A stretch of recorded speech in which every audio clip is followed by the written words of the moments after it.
क्या गाइस आप भी एक सैलरीड एम्प्लॉई हैं और आप फॉर्म 16 से अपनी सेल्फ आईटीआर फाइलिंग करना चाहते हैं तो ये वीडियो आपके लिए है, क्योंकि आज इस वीडियो में मैं आपको बताने वाला हूँ फॉर्म 16 से आईटीआर फाइलिंग कैसे करें। देखिए कुछ नहीं करना, सिर्फ हमें रीचेक करना है सिर्फ, ठीक है। फॉर्म 16 से चेक करके और इनकम टैक्स पोर्टल पर ऑटो फिल होती है डिटेल्स, तो वो हमें सिर्फ चेक करनी है। रीचेक करके हम आईटीआर फाइलिंग सेल्फ कर सकते हैं। तो कुछ ही मिनटों का प्रोसेस है, तो ये वीडियो बहुत ज़्यादा इंपॉर्टेंट होने वाली है। बने रहिए इस वीडियो के साथ। यदि अभी तक आपने मेरा यूट्यूब चैनल सब्सक्राइब नहीं किया तो कर लीजिए ऐसी बेनिफिशियल वीडियोस के लिए। और गाइस यदि आप हमारे एक्सपर्ट से अपनी आईटीआर फाइलिंग या आईटीआर कंपटीशन तैयार करना चाहते हैं, वो भी मिनिमम चार्जेस पे, तो दिए हुए नंबर पर कॉन्टैक्ट कर सकते हैं। तो गाइस चलते हैं और वीडियो को स्टार्ट करते हैं। अब आप जो स्क्रीन पर देख रहे हैं ये है फॉर्म 16। जिस कंपनी में आप वर्किंग है आपको वहाँ से फॉर्म 16 लेना है। जो फॉर्म 16 में डिटेल्स है वही हमारे इनकम टैक्स पोर्टल पर ऑलरेडी फिल हो चुकी है। तो हमें क्या करना है, हमें सिर्फ फॉर्म 16 से चेक करना है। किससे? इनकम टैक्स पोर्टल से, ठीक है। अब चलते हैं इनकम टैक्स पोर्टल की तरफ। तो गाइस हम आ गए इनकम टैक्स पोर्टल पर, ठीक है। अब एक बार हम एआईएस को भी चेक कर लेते हैं। एआईएस पर क्लिक करेंगे, प्रोसीड पर क्लिक करेंगे, फिर उसके बाद एआईएस पर क्लिक करेंगे, फिर उसके बाद फाइनेंशियल ईयर। देखिए हमारी जो आईटीआर फाइलिंग में शो होता है वो होता है असेसमेंट ईयर, लेकिन यहाँ पर पूछ रहा है फाइनेंशियल ईयर। तो फाइनेंशियल ईयर जो अभी हमारा था वो कौन सा था, 2024 एंड 25, ठीक है। ये ऑटोमेटिक यहाँ पर आ रहा है, हमें टीआईएस पर क्लिक करना है। अब आप जो स्क्रीन पर देख रहे हैं यहाँ पर हमारी सैलरी शो हो रही है 14,56,065 रुपये। Interest from saving bank account 1,378 रुपये शो हो रहा है, ठीक है। अब ऐसे ही आपको फॉर्म 16 को चेक कर लेना है, ठीक है। अब हम क्या करेंगे, ई फाइल पर जाएंगे, income tax returns, file income tax return, इस पर क्लिक करेंगे। फिर उसके बाद सिलेक्ट असेसमेंट ईयर। तो करंट असेसमेंट ईयर है 2025 and 26। Select mode of filing, तो दो तरह से आईटीआर फाइलिंग कर सकते हैं, ऑफलाइन और ऑनलाइन। तो हम करेंगे ऑनलाइन। ऑनलाइन पर टिक मार्क करेंगे, कंटिन्यू पर क्लिक करेंगे, स्टार्ट न्यू फाइलिंग पर क्लिक करेंगे। अब देखिए इसमें select the status applicable to you, proceed further. तो देखिए यहाँ पर इंडिविजुअल आएगा और कंटिन्यू पे क्लिक कर देंगे। HUF है तो HUF भी आप सिलेक्ट कर सकते हैं। अब उसके बाद you need to choose an ITR form to proceed. तो यहाँ पर हमें क्या करना है, हमें यहाँ पर आईटीआर फॉर्म को सिलेक्ट करना है, ठीक है, जो आप पर एप्लीकेबल है। तो सैलरीड के केस में आईटीआर 1 हम फाइलिंग करते हैं, ठीक है, सिर्फ सैलरी के केस में। अब मान लीजिए आपका कैपिटल गेन है तो इसमें आईटीआर 2 फाइल होगा। अब salary plus business plus capital gain है तो आईटीआर 3 होगा, ठीक है। तो आईटीआर फॉर्म जो सिलेक्ट किए जाते हैं वो किए जाते हैं इनकम के अकॉर्डिंग, ठीक है, क्योंकि कुछ में कुछ ऑप्शन होता है, कुछ में नहीं होता है। प्रोसीड विद आईटीआर 1 पर क्लिक करेंगे, ओके पर क्लिक करेंगे, लेट्स गेट स्टार्टेड पर क्लिक करेंगे। अब देखिए please answer the following questions to proceed further. तो इसमें लिखा हुआ है are you filing the income tax return for any of the following reasons. पहला है taxable income is more than basic exemption limit, जिसपे कि ऑटोमेटिक ही टिक मार्क होके आ रहा है। इसे आप केयरफुली रीड कर लें और इसमें अदर्स का भी ऑप्शन दिया हुआ है। तो हम यहाँ पर सिलेक्ट करेंगे taxable income is more than basic exemption limit, यानी कि हमारी जो इनकम है वो बेसिक एग्जम्पशन लिमिट से अधिक है। कंटिन्यू पर क्लिक करेंगे, ओके पर क्लिक करेंगे। अब गाइस पर्सनल इन्फॉर्मेशन, ठीक है, इसमें हमारी पर्सनल इन्फॉर्मेशन होती है, ठीक है। अब गाइस ऊपर की तरफ पर्सनल इन्फॉर्मेशन है। अब यहाँ से हम आईटीआर फॉर्म को स्टार्ट करते हैं। नेचर ऑफ एम्प्लॉयमेंट, तो देखिए इसमें काफ़ी सारे ऑप्शन दिए हुए हैं। ऑटोमेटिक ही यदि आप गवर्नमेंट एम्प्लॉई हैं तो ऑटोमेटिक यहाँ पर सिलेक्ट होकर आ जाएगा, जैसे कि यहाँ पर सेंट्रल गवर्नमेंट ऑटोमेटिक आ रहा है। इसमें स्टेट गवर्नमेंट भी दिया हुआ है, PSU भी दिया हुआ है, पेंशनर्स के लिए भी दिया हुआ है, ठीक है, और अदर्स भी दी हुई है।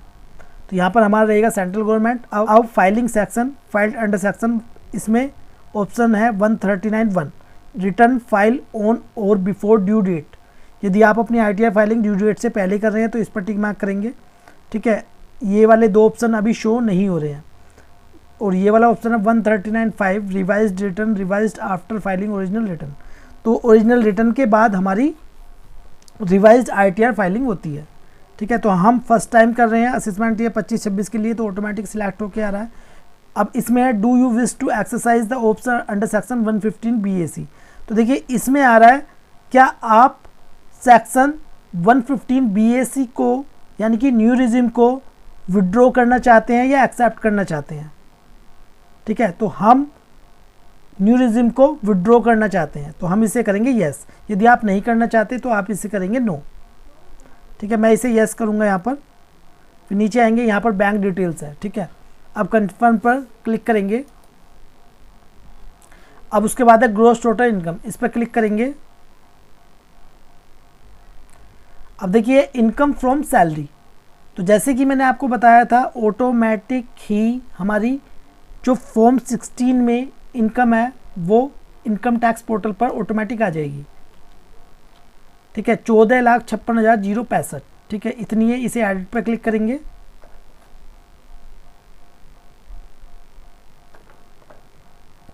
अब हमें क्या करना है, सिर्फ चेक करना है 14,56,065 रुपये। ठीक है, ऑटो फिल हो रखी है, कुछ नहीं करना। नीचे आएंगे। अब देखिए फॉर्म 16 में भी नीचे की तरफ आएंगे। अब इसमें है हमारी total amount of any other एग्जाम्सन under section 10, यानी कि हमें अलाउंसेस मिले हुए हैं 1,09,700 रुपये के, लेकिन हमारे इनकम टैक्स पोर्टल पर नहीं आ रहे हैं। कोई बात नहीं, नहीं आ रहे तो हम क्या करेंगे, हम इसे फिल करेंगे।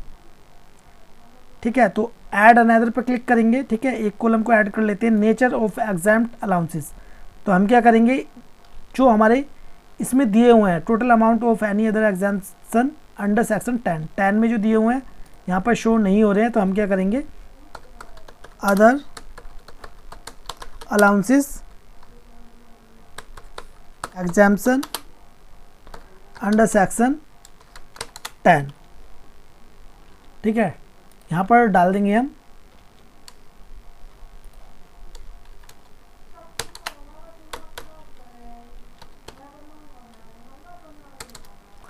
ठीक है, यहाँ पर हमने डाल दिया 1,09,700 रुपये। ठीक है, अब नीचे आएंगे।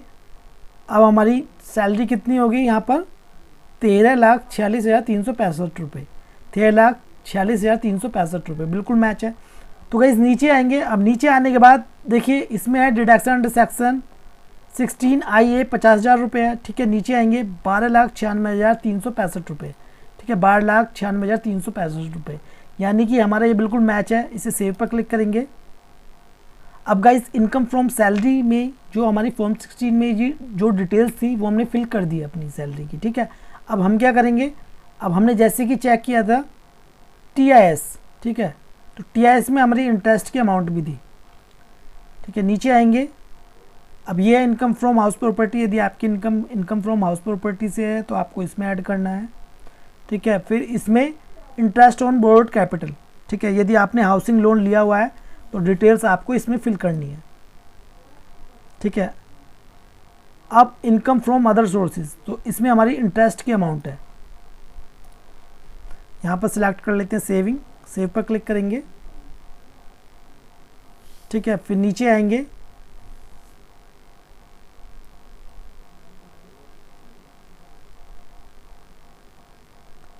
ठीक है, अब इसमें देखिए यदि आपकी income long term capital gain से है, ठीक है, और वो चार्जेबल नहीं है यानी कि एग्जाम्प्ट है, तो आप इसमें ऐड कर सकते हैं। अब कन्फर्म पर क्लिक करेंगे। अब उसके बाद टोटल डिडक्शंस, अब इस पर क्लिक करेंगे।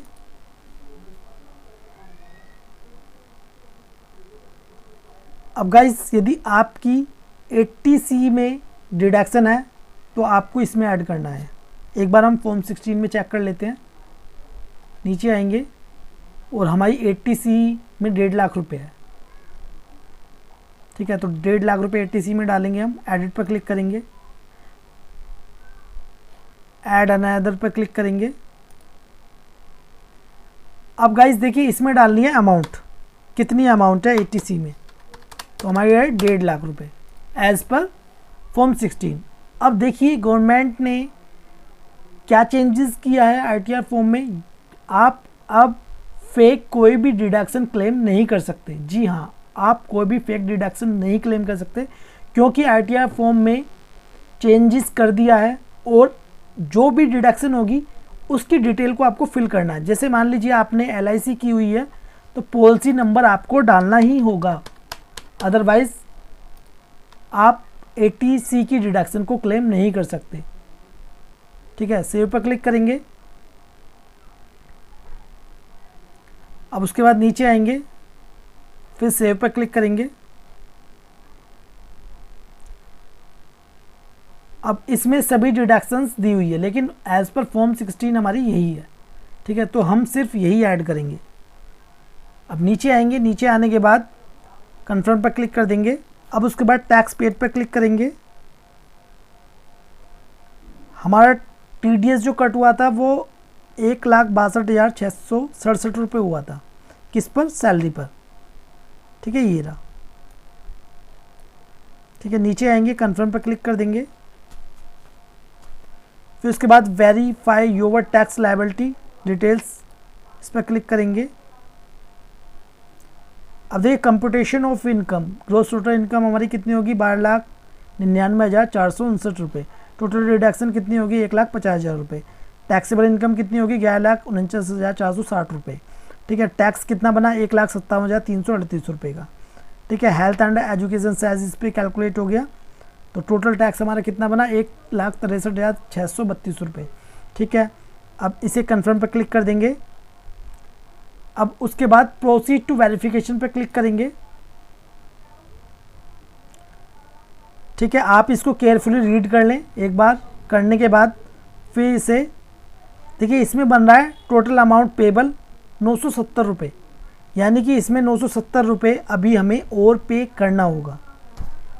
ठीक है, क्योंकि जो हमारा फॉर्म 16 के अकॉर्डिंग जो TDS कट हुआ है, ठीक है, उसमें आपका इंटरेस्ट जो आ रहा था, इनकम टैक्स इंटरेस्ट जो आपका रिसीव्ड हो रहा था, ठीक है, और आपका सेविंग इंटरेस्ट रिसीव्ड हो रहा था, तो उसकी जो डिटेल्स है इनकम की वो फॉर्म 16 में नहीं है।